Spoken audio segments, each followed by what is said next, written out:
Yeah, it is a wonderful, wonderful Wednesday. Welcome to BFTS, Best Friends Talking Sports, or it could be the Best Freaking Talk Show ever. I'm your host, Reece, along with my other beautiful co-host, Miss Asia Combs. Hey y'all, what's up? How's y'all windy, wet Wednesday going so far? It's pretty windy, it's pretty rainy outside. We're expecting a little bit more, but we got some good basketball for you this week, starting off this Thursday. Go on, shoot it, baby. Say what it is. Okay, yeah, starting on Thursday, we got that Cleveland game and that Houston Rockets game. So it's the King versus Harden. Okay. It's the King versus the scoring machine. Yeah, baby. Let's talk about it. All right, so right now we got LeBron James, who's averaging 28-9 right now. He's taking the Cavs. He has the Cavs on his back. Dwayne Wade, he came back to Cleveland to help, pursue another ring. He's hurt right now. You have been getting a little bit from Derrick Rose and other players on the team, but LeBron has really been carrying the load. Kevin Love's leading the team in rebounds, but aside from that, the King's being the King. So how you feel about LeBron's performance this season, and what are some of your expectations for him? Well, LeBron and the team have been lacking. I've heard that the rumors is that the bench has been complaining about the first team because the first team hasn't been putting up any numbers, and they've been blowing leads, and that's been really bothering and bugging the bench. And obviously, as we can tell, getting all these old veterans together is really not a smart idea anymore because it's not clicking on the basketball court. These young boys is running and gunning. You think it caused chemistry problems? You got like veterans trying to come in, play with young guys fighting and scrapping for it to make their own identity. Most definitely, because obviously, if the second string feels confident enough to call out the first string, then that must mean something. In my opinion. Yeah, that definitely shows a confidence level in those guys. Yeah. Wanting to step up and say, hey, we just as good as y'all. We're getting paid not as much as you guys are, but like you guys are. And so I actually agree with that. So transition to the Rockets side, we spoke a little bit about it last week about Chris Paul coming back and playing. He still hasn't played yet, but James Harden is being James Harden. He's carrying the Rockets. The Rockets are 8-3 right now. It's still early in the season, but he's showing that he can still be James Harden with or without Chris. So how you feel about that? Good, because James Harden just scored 56 points last night, which is a high for the franchise of the Rockets, and he was just 56 points. It's nothing. 56. It's a 56 nugget. It's 56 nugget, and we got the W. Even though the commentators were trying to be hard on him and saying that, well, you were 1 point away from the franchise record. He's like, well, I scored 56, and we got the W. So I don't know what y'all complaining about, but I scored this game to be a very close matchup, but Cleveland's only leading in one category and everything else is dominated by the Rockets. So I say that if they contain LeBron, which everybody's been doing, and if they let James Harden do what he has to do, I feel like they will win to the score of, 112 to 97, because that's mostly what teams have been beating LeBron by, at least in the triple-digit number area. No one's been able to beat them in a single-digit area. That's tough on them. And one thing I've been feeling, and I feel about, especially with this Cleveland and Houston game, I think it'd be a grunt game for LeBron just because of him having to play the Rockets. Yeah. And James Harden has the help of James Harden's help is a lot better than LeBron's help right now, I think. And that's how I feel about that one. So we can transition on to the OKC and Denver game. Yes. We sure can. In OKC, they got the triple-double king, they got PG-13, and they got Hoodie. So in my analysis, I feel like this game is pretty much a wrap. Because triple-double king, Hoodie, PG-13, that's all the offense that you need. You don't really need a lot of defense going on at that particular time. So I feel that OKC is going to pull out that game. I feel like OKC is going to win it by the score of 106 to 96. So how do you think, I know you think OKC will win it, but if Denver were to pull it out, what you know about Denver, then that means that Nikola and Djokovic and Paul, and Jamal, they're gonna have to come up and play some defense. Cause if not, that's it. It's really OKC show all day. That's real. And on that note, we will be going on for a short break, and we will come back to you with more action. Yeah. And we back. We're back with more hot topics, and today we're going to talk about the Lakers and the Bucks. So today, the Lakers will not actually don't play today. They play on Saturday. They play the Los Angeles Lakers versus the Milwaukee Bucks. And right now, the Lakers are a young team, a very young team.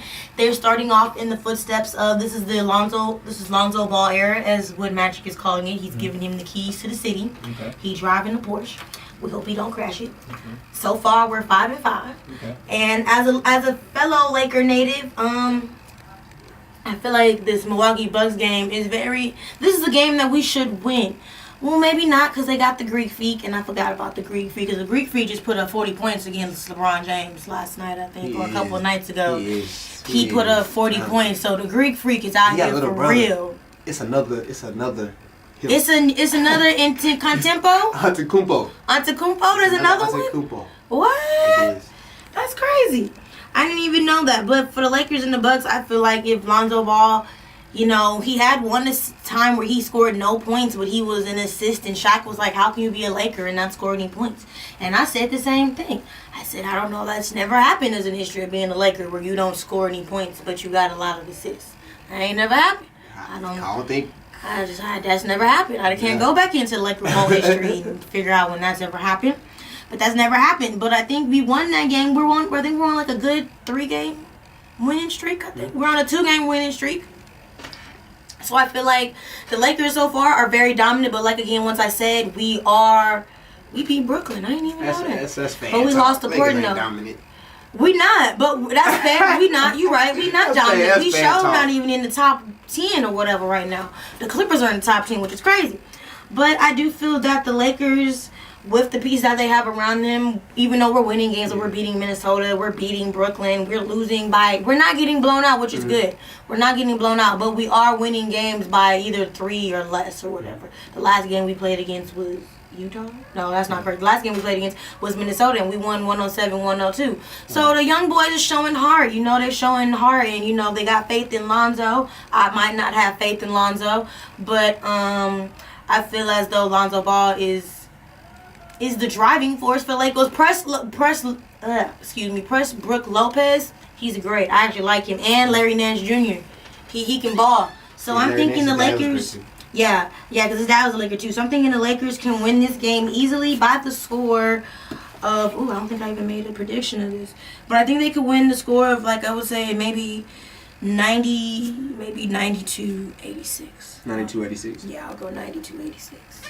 I like it. 92-86 is a good score. And just from piggybacking on what you said about the young guys in LA, I have watched them from the games I have watched. One thing I've noticed, they aren't scared to shoot the 3-ball. Not at all.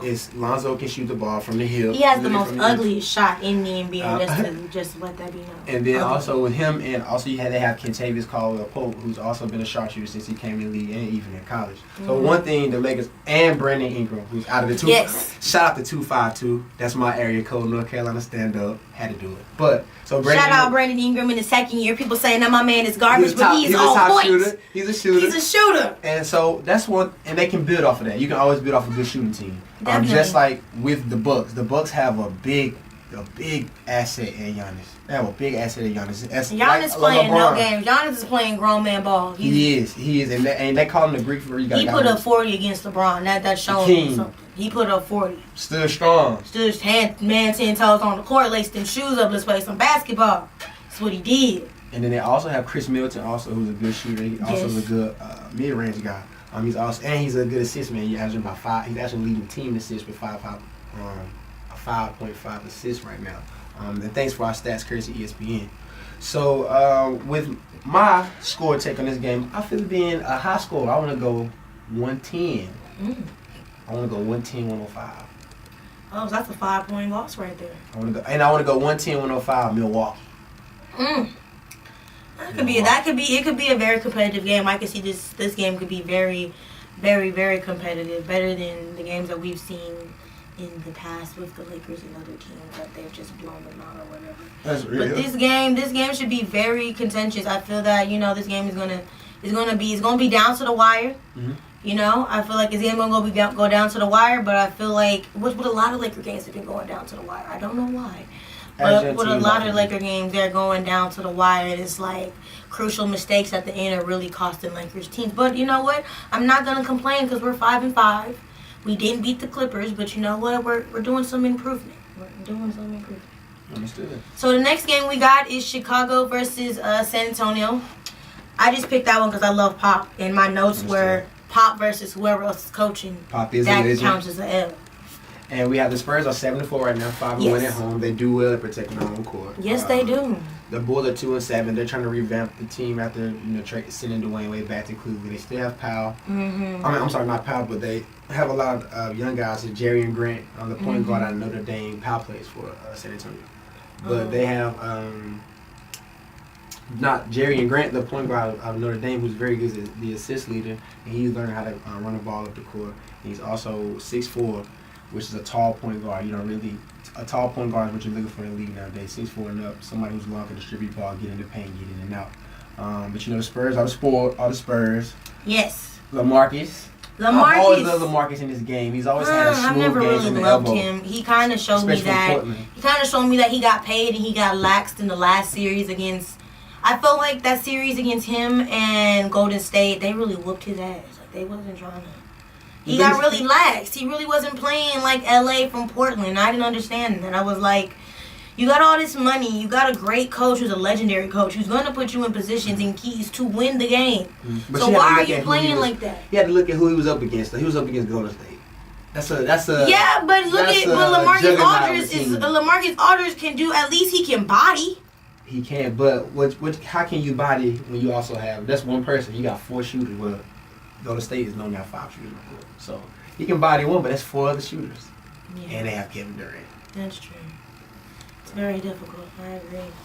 I agree, but I put Greg Pop is gonna win this game, and I said Pop, whoever the coach is going to lose. So Pop got all these keys. That's so unfair. I'm being honest, cause I'm being honest. I don't see Chicago with all these injuries that they have. Zach LaVine, Robert Lopez, their pick out of the draft, Lauri Markkanen. And I expected Zach to do big things for him coming from Minnesota, to do big things in Chicago, just because of the level and the elevation he plays. He plays above the rim, slam dunk champion, and at a point guard. So I just expected him to bring a lot of excitement to Chicago, but he's out.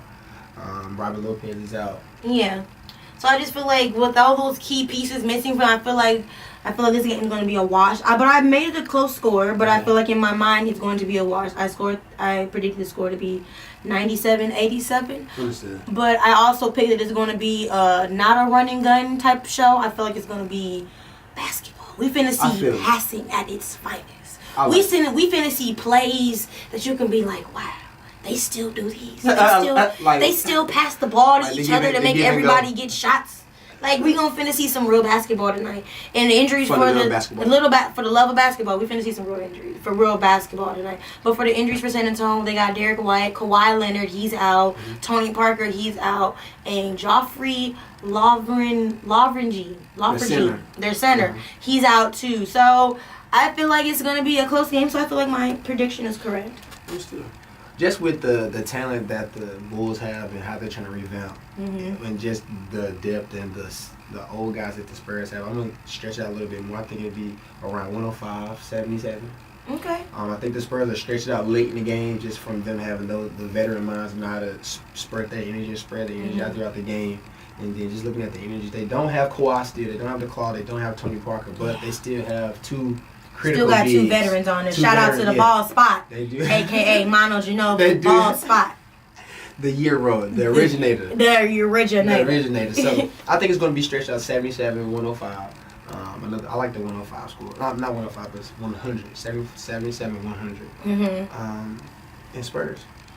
That's good. That's good. That's a good score. I like that score. That score is pretty, trying to give it a little bit of competition. I feel like there won't be any competition. But we also forgot to mention about Lonzo Ball's brother, Liangelo. UCLA is playing a tournament in China, and they got busted with shoplifting. I heard about that. We don't know any more stories, any more details, but I know that it was reported out today that the Liangelo and his 4 other teammates that was with him, they were bonded out. They're out on bond right now. So we're just going to be waiting for more word on what's going on. It was 2 guys. It was 2 guys, so it wasn't 4? Okay, it was 2. Okay.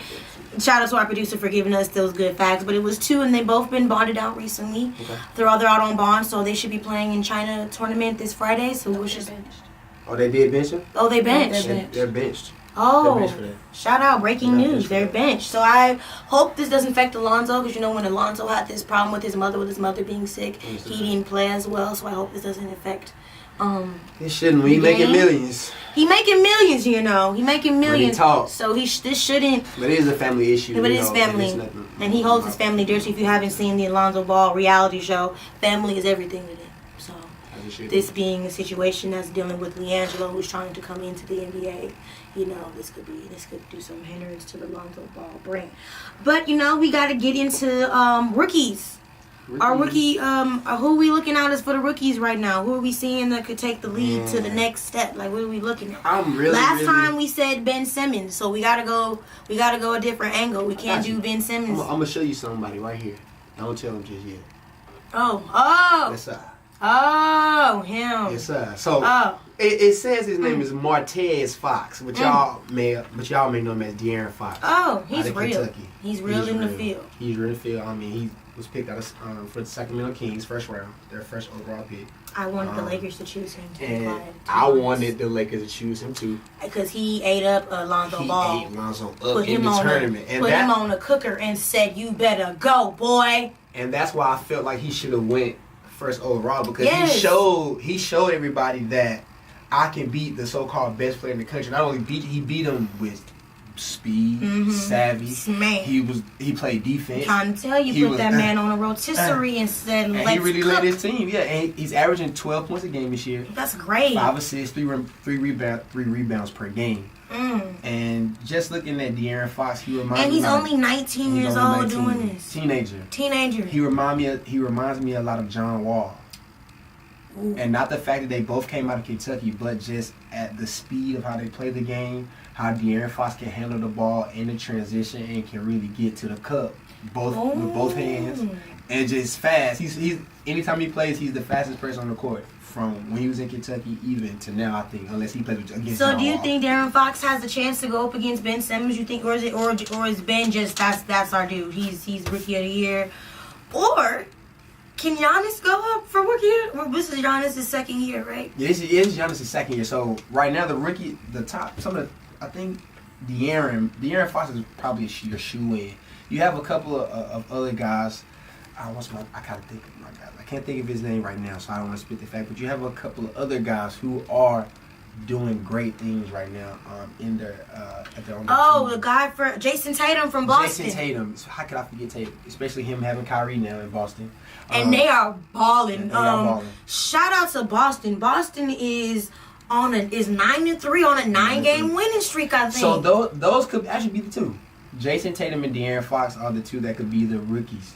The two rookies that could really that are going to have that fight for rookie of the year. Jason Tatum with Kyrie is probably going to have more opportunities to score the ball, shoot the ball, have more points per game. But De'Aaron is a point guard, so he's going to have the ball all the time. So sometimes he'll be scoring mode, sometimes he'll be in distribution mode. It just depends on the opportunities and who can. I honestly think who can get that team to the playoffs. Really? Mm-hmm. That's what you think? I think that it has to do. I think it has to do with the fact that I think it has to do with all the fact that at this point in time in the NBA, it's a lot of young dudes making these teams really raw. Really raw. Like I never thought Kyrie and Jason Tatum would really take Boston to what they're doing. And they both went to Duke. I'm not a Duke fan, but shout out North Carolina again. That's true. They did both go to Duke, but I'm shocked that it's taking them to this. Like, when I saw that Kyrie and Jason Tatum were really working. I said, so Kyrie really about this action. He about this business. He coming for LeBron. I think him and LeBron they gonna battle. They gonna battle for the championship. It's gonna go down between them two because what's going on in Cleveland. I don't know, so you think that'd be a step aside from the Ricky report? You think that'll be the Eastern Conference Finals? Oh yeah. Cleveland and Boston. I don't even think I think personally, like you said, I personally don't think Cleveland is going to win the series. Mm-hmm. I don't think Cleveland's going to win the championship because Cleveland has too many problems. Mm-hmm. And it's like, I feel like they thought bringing Dwayne Wade was going to repeat the magic that they had in Miami, and it's not going. Understood. That's real. And just linking back up, you think you can bring that magic, but that was what 5 or 6 years. And ago. they had Chris Bosh, who was very unselfish. And shout out to Chris Bosh. I hate he had to retire so early. Yes, because of but he definitely had a great career. Blood clots in his heart and his legs and stuff like that. But I also, I feel like I don't know. I think they jumped the gun on this whole tandem. I don't think that is gonna. That's not gonna work. It's not. When I saw that the bench players are calling out their starters, I'm like, yeah, there's something's not clicking. And that they had a meeting too as well to have because this is the worst start LeBron's had ever since he's been a rookie. Wow. So it's like I don't know what it is. I don't know. I don't know. And that's LeBron. You got to think about how that makes you feel being LeBron. You know, you're LeBron. You're expected to take your team to certain lengths and to certain heights every day, really.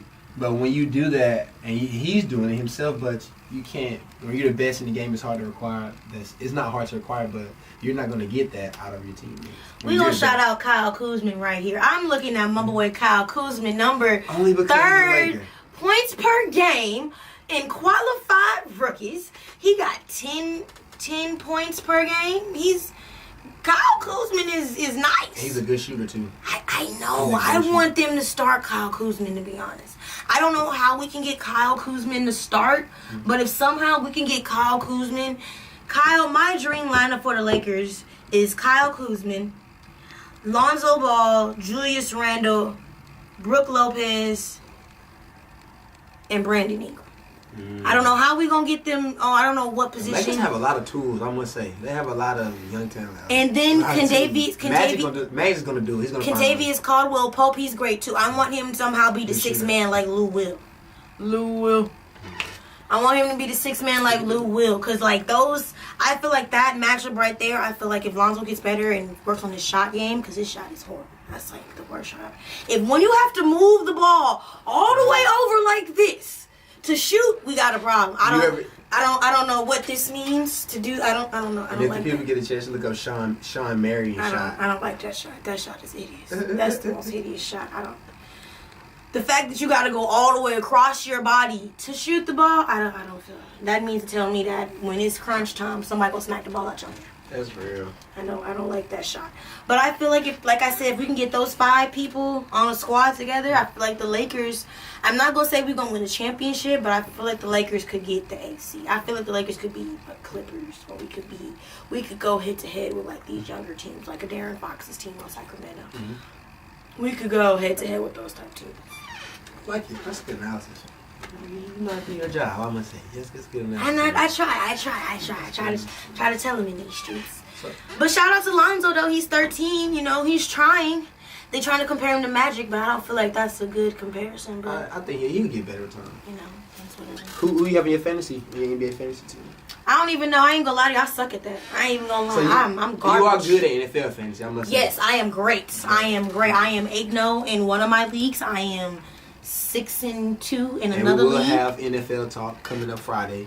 Yes, NFL talk will be coming up. We will have a lot of things to talk about in the NFL. We should give them a little teaser. Just like a snippet. We have a lot of couple good games coming up. And the teaser will be coming out to you soon. So we got definitely shoot the teaser. Yeah, we definitely got to shoot, because definitely there'll be a little teaser coming out on Monday for the football. So Monday you guys will get definitely a good teaser, because we got a lot of good things to talk about on football. All I want to talk about is Dion doing the clap back to Tony Romo. All right, we'll get it. That's all I got to say. I got to turn into that one, because you Dallas fans, that's for you, because my boy Dion had to let him have it.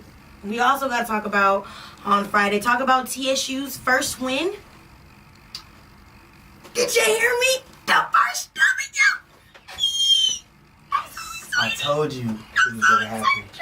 It's the one. I'm so excited, y'all. We got the first TSU win against Mississippi Valley State. We got so many good things for y'all to come. Also, make sure you guys subscribe to our channel. We need likes. Reece, tell them about our channel. We need likes. It's BFTS. It's Best Friends Talking Sports. You can find us on YouTube. The Instagram page will be coming soon. Twitter. All the social media. And yeah, subscribe. Check us out. Give us critique. Let us know what you want to hear. Let us know what you want us to talk about. And we'll definitely incorporate it in the show. Yeah. Make sure you guys come subscribe and like. And we shall see you Friday? Friday. Or is there anything else more you want to talk about? Anything football and basketball related? Anything else? I think I'm good. I think I'm good. You nailed it. We nailed it. All right, y'all. Then that's it. Well, we see you when you see you. Friday. And that's a wrap for Best Friends Talking Sports or the Best Freaking Talk Show ever. Peace.